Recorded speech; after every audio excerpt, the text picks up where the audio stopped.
Hi, I'm Stephen Walker. I'm Ashley Walker, and this is Word on the Street.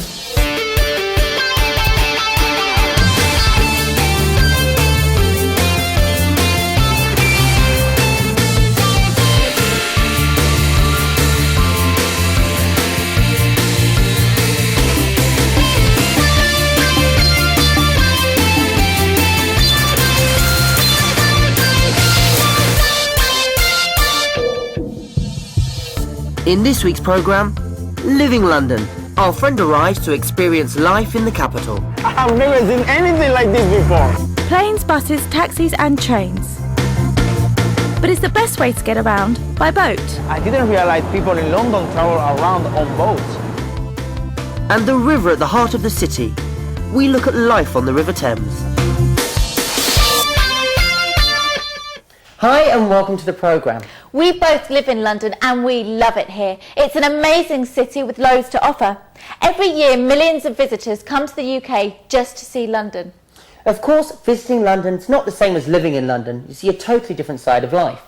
And if you visit the UK, you may find the English you hear people speak is different from the English you learnt in the classroom. In this programme, you'll hear English used in everyday situations. Don't forget, you can follow each programme on our website. The address is here on the screen. This week, my friend Jazz came to stay. It was his first visit to London, so it gave me a great chance to be a tourist for a few days.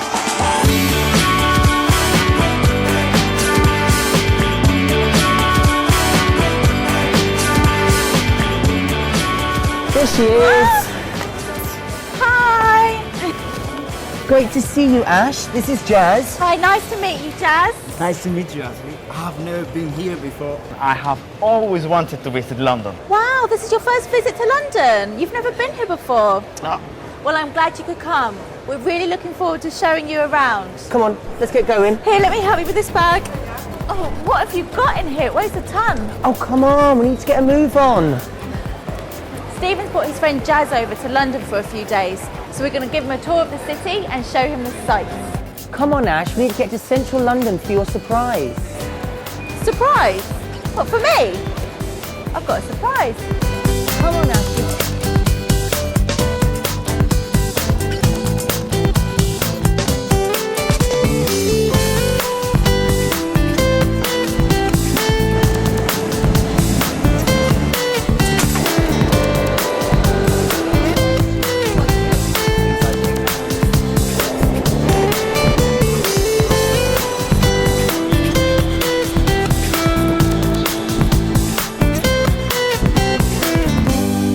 Hi there. Hi. We need to get to the River Thames. Can you take us to Embankment, near the tube station? The Embankment Station. Okay.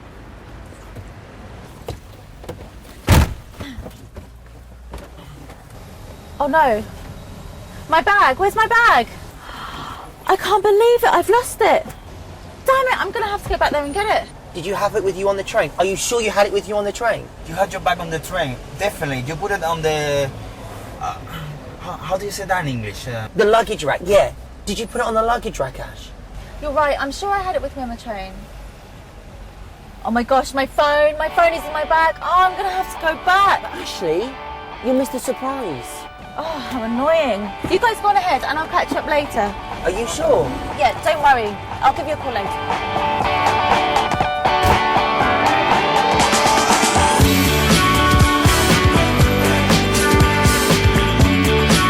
Oh gosh, this is an amazing city.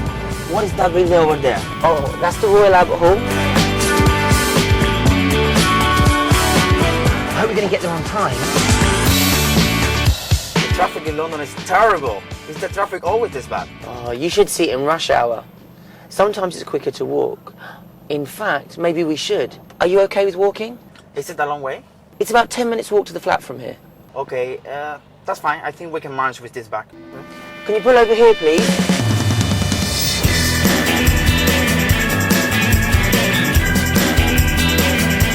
It's only half an hour to the surprise. We'll have to hurry. Wait a minute. Wait, I want to take a photo. Wow. I've never seen anything like this before. Where are we? What is this place called? This is Piccadilly Circus. There's always loads of tourists around here. Wow, I must take a photo. Just 1 minute. When we get to Trafalgar Square, we can stop for a quick rest. Come on! Yes! What's that? What? It's a phone. Is that your phone? No. Hey, I don't believe it. look what I found. Isn't this Ashley's bag? It's her phone. What? Oh no, we had it all along. Poor Ashley. I'm going to answer it. Hello? Hello? Hello? Stephen? This isn't Ashley. I'm Stephen. I'm Ashley's brother. Stephen! But this is Ashley's phone. What are you doing with my phone? Who's that? Stephen, it's me, Ashley. Where are you? Ash, we found your stuff. We had it with us all the time. Oh, I can't believe I came all the way back here for nothing. Yes, don't worry. We've got your bag. Everything's safe. Thank goodness it's all turned up. I'm so relieved. Right, get here as quick as you can. We're going to drop the bags off at the flat. Great. And thank you. Meet us at Embankment and don't be late. Remember, I've got a surprise for you. Okay, I'll see you later. Bye.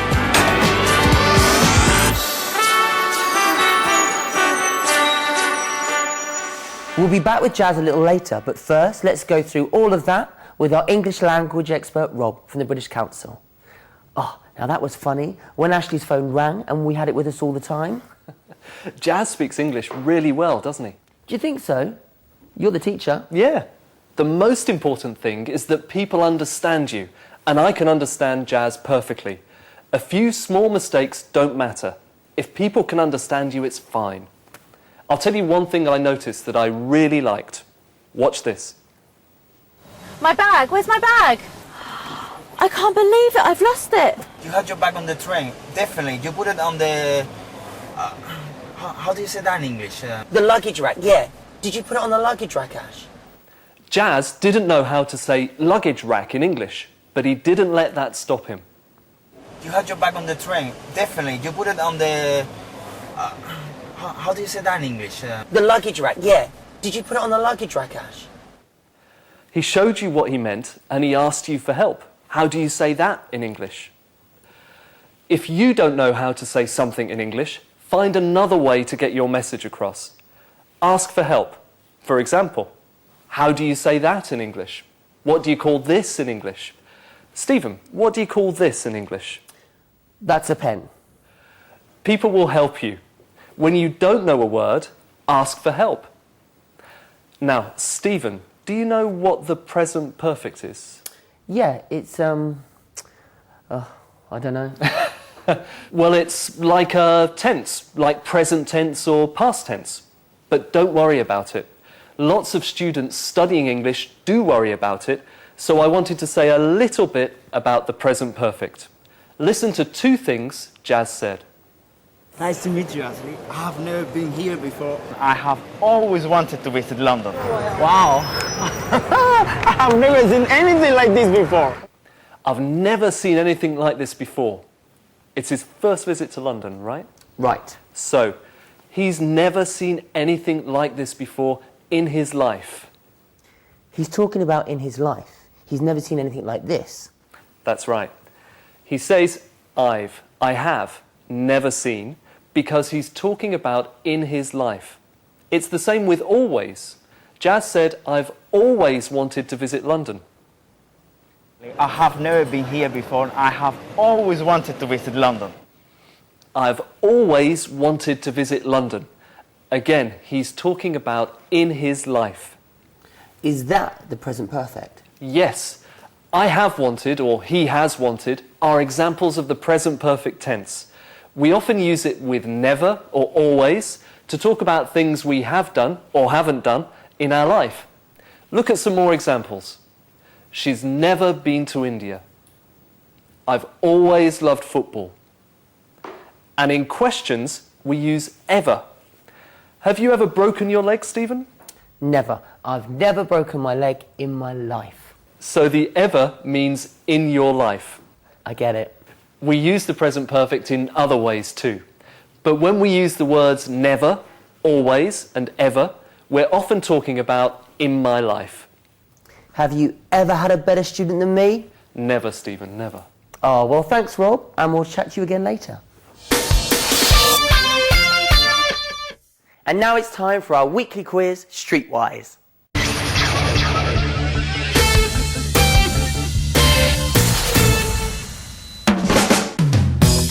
London was the first city to have an underground railway system. What's it called? Is it the pipe, the tube, or the metro? So, how did you get on? Stay watching to find out the answer later in the programme. Anyone who visits London can't help noticing the huge river that splits the city in two. Historically, the Thames and the Port of London made the city great. Today, the river is as important to the city as ever.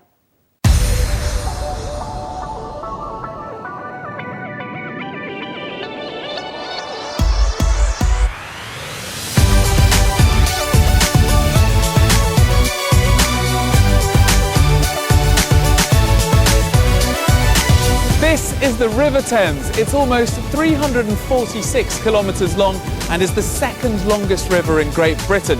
It flows through London and it's this part of the river that most tourists see.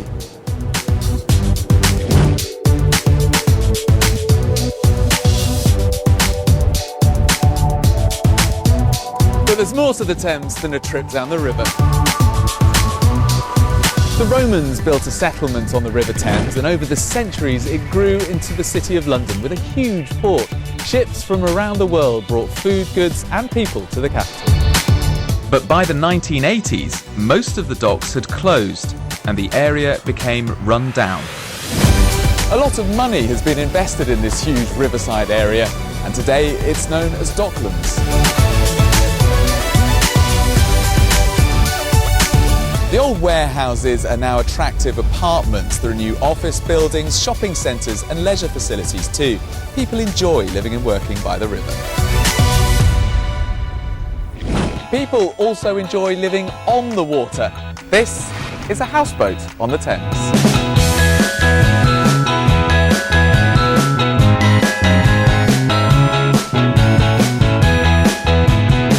Hi Alistair. Hey Nick, welcome aboard. Thank you.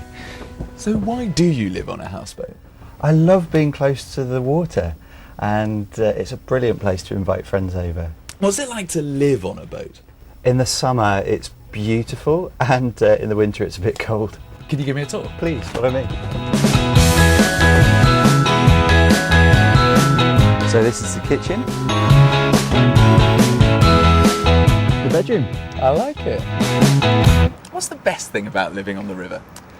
For me it's being so close to nature, and it's really cheap. Is there anything you miss about living on dry land? I miss not being able to grow my own food and not having a garden. Do you think you'll ever move? Only if I have to leave London. It's a really brilliant place to live in the city. The Thames has seen a lot of changes over the years, but perhaps the biggest change is still to come.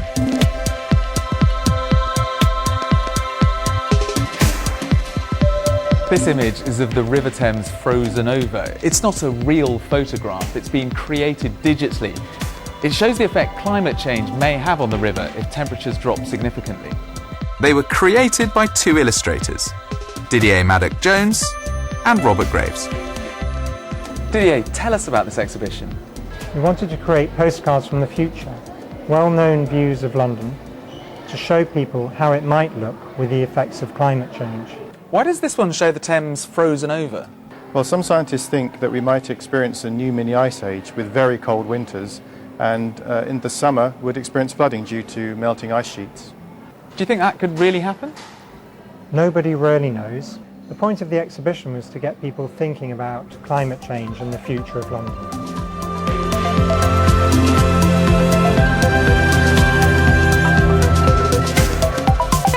The River Thames has changed over the centuries and will continue to do so, but hopefully it will always be here for both local people and tourists to enjoy and explore.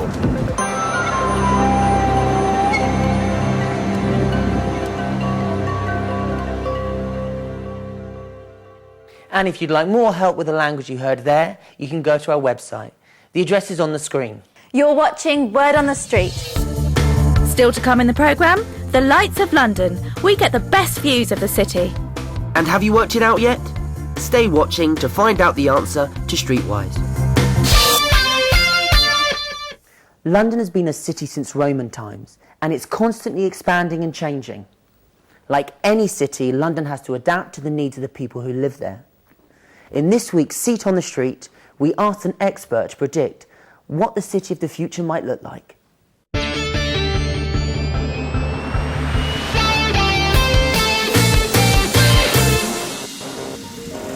Welcome to Seat on the Street. Hello. Please identify yourself. I'm Gareth Mitchell and I'm technology presenter at the BBC. How is city life changing? City life is changing enormously. Cities are becoming more densely populated. They're also becoming more high-tech. For instance, our transport systems increasingly know who we are, where we are, the number of people using the transport system, and that's helping with planning. So yes, more technology and more people. What is forcing these changes? Well, the main thing forcing the changes that we're seeing in our cities is migration, people coming in from outside, from the surrounding areas. Often out in the countryside, there are fewer economic opportunities, fewer jobs, and so it's that drive to get jobs, to make a good living. That's what's driving more and more people from the countryside into our cities. Is it the same in all major cities in the world? Some cities are changing more than others. The biggest changes we're seeing are amongst the emerging economies, so we're seeing huge population increases in South America, for instance, across much of Africa, especially sub-Saharan Africa, and across much of southern Asia. So, what are cities in the future going to be like? Cities in the future are going to be quite different to those of today, I think for two main reasons. Firstly, power generation. We're going to see many more wind turbines, for instance. We're going to see many more solar panels. The second big difference is that we're going to see more smart buildings. And by smart, I don't mean that they'll necessarily look better, but smart in the sense they'll be more intelligent. So, for instance, they'll automatically make the windows go dark if you have a really sunny day and then turn them back to normal again at night time. How will city life be better in the future? Well, one thing that's definitely going to improve life in our cities in the future is going to be much less pollution, as our buildings and our cars increasingly run on renewable energy. So we'll have far fewer fumes choking up the air in our cities. From that point of view, city life is going to improve no end. Thank you for taking part in Seat on the Street. Thank you. OK, let's go straight back to central London to see how we got on. Remember, Stephen found my bag, so I was on my way back to meet him and Jazz in time for the big surprise.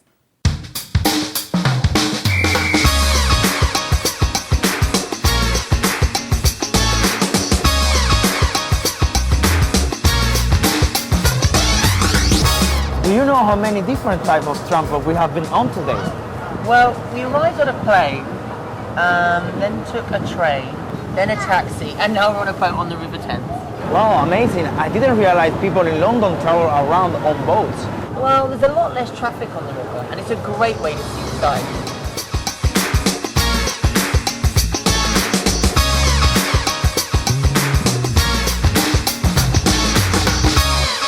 Oh, there's Ashley. Hey guys, I'm glad to have these back. Well, here we are. Oh, brilliant. Are we going to the London Eye? We are, and I've got our tickets. Oh, what a great surprise, Stephen. I've always wanted to go on the London Eye. And the view of London from up there is amazing. Oh, and the weather's so good, we'll be able to see loads. Oh, I can't wait.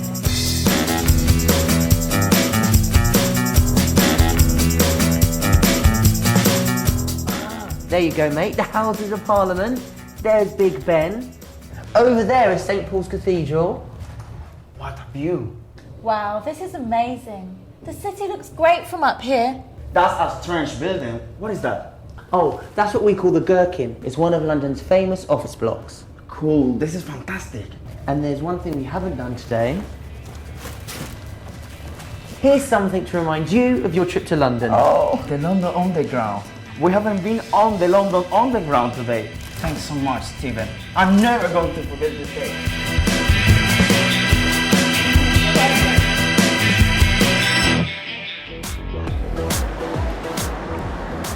Let's get some food. You guys must be hungry. What do you want to do? Should we get a takeaway or eat in? Sorry, a takeaway or eating? What do you mean? Eat in when we eat in the restaurant, or take away when we take the food home with us? Okay, let's get takeaway. Shall we? So what do you fancy then? Pizza? Pizza's good.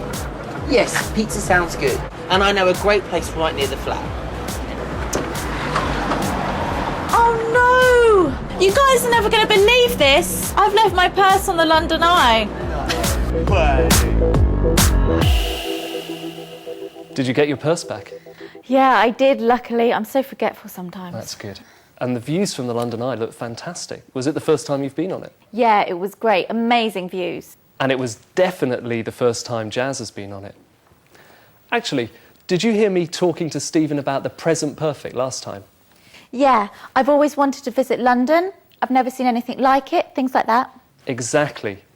Talking about things in your life, like we just said, it's the first time you have been on the London Eye, because we're talking about the first time in your life.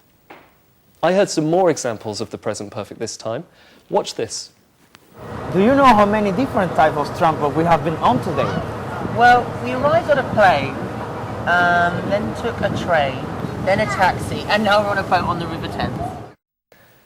Did you spot the present perfect, Ashley? Was it what Jazz said? We've been on. Right. Watch this. Do you know how many different types of transport we have been on today? You know how many different types of transport we've been on today? Now, the interesting word here is today. Is Jazz talking about how many types of transport he's been on in his life? No, just today. Right. And when Jazz says that, today isn't finished. Look at another example. And there's one thing we haven't done today. Here's something to remind you of your trip to London. Oh, the London Underground. We haven't been on the London Underground today. There's one thing we haven't done today, and we haven't been on the London Underground. Both Stephen and Jazz were talking about today. We use the present perfect to talk about times that aren't finished, like today and this week. I've been to the cinema 3 times this week. Or this year. She's visited 4 different countries this year. If we're talking about a time that isn't finished, we can use the present perfect. But only if the time isn't finished. Watch this bit again. Do you know how many different types of transport we have been on today? Well, we arrived on a plane, then took a train, then a taxi, and now we're on a boat on the River Thames. So Jazz said, you know how many different types of transport we've been on today? But what did Stephen say? We arrived on a plane. We took a train. Right. Stephen used the past tense because he's not talking about things they've done so far. He's talking about finished things. They arrived, they took a train. Those things are finished. It sounds a bit complicated. It is a bit complicated. Lots of students find the present perfect very difficult. Remember that we can use the present perfect if we're talking about up to now. Things like this week, or this year, or today. But not for something that's finished. So, I've been to the cinema 3 times this week, but I went to the cinema 3 times last week. Or she's visited 4 countries this year, but she visited 4 countries last year. Right, I think I've got it. It's tricky, but listen out for it and you'll start to recognise how people use it. Have I got time to mention one more thing I liked? Very quickly. Okay, let's watch Jazz. What do you want to do? Should we get a takeaway or eat in? Sorry, a takeaway or eating? What do you mean? Eat in when we eat in the restaurant, or take away when we take the food home with us. Now, Jazz didn't understand what you asked him, a takeaway or an eat in, so he repeated what you said as a question. A takeaway or an eat in? What do you mean? It's a very useful way to ask people for help if you don't understand. Repeat a bit of what they said. Repeat what they said? Exactly. OK, Rob, I think I've got it. Thank you very much for that. Now, we've just got time to find out the answer to this week's Streetwise. London was the first city to have an underground railway system. What's it called? Is it the pipe, the tube, or the metro? And the answer is the tube, although people also call it the underground. I hope you got that. If not, better luck next time. I think that's about it for now. Before we finish, let's have a look back at today's programme. we looked at the present perfect, a tricky tense to get right. First, we talked about the present perfect and experience, to talk about things in your life. I've always wanted to visit London and I've never been here before, things like that. Then we looked at the present perfect with unfinished time, like today or this week or this year. I haven't had a cup of coffee today and I've been to the cinema 3 times this week. Remember though, I went to the cinema 3 times last week. We also looked at Jazz's English and 2 helpful tips. Jazz repeated something he didn't understand, a takeaway or eat in, to check the meaning. He also used a phrase I'm sure you'll find very useful. How do you say that in English? Don't forget to visit our website for more help with your English. Thanks, Rob. From Ashley, Rob and me, goodbye. Goodbye. Bye.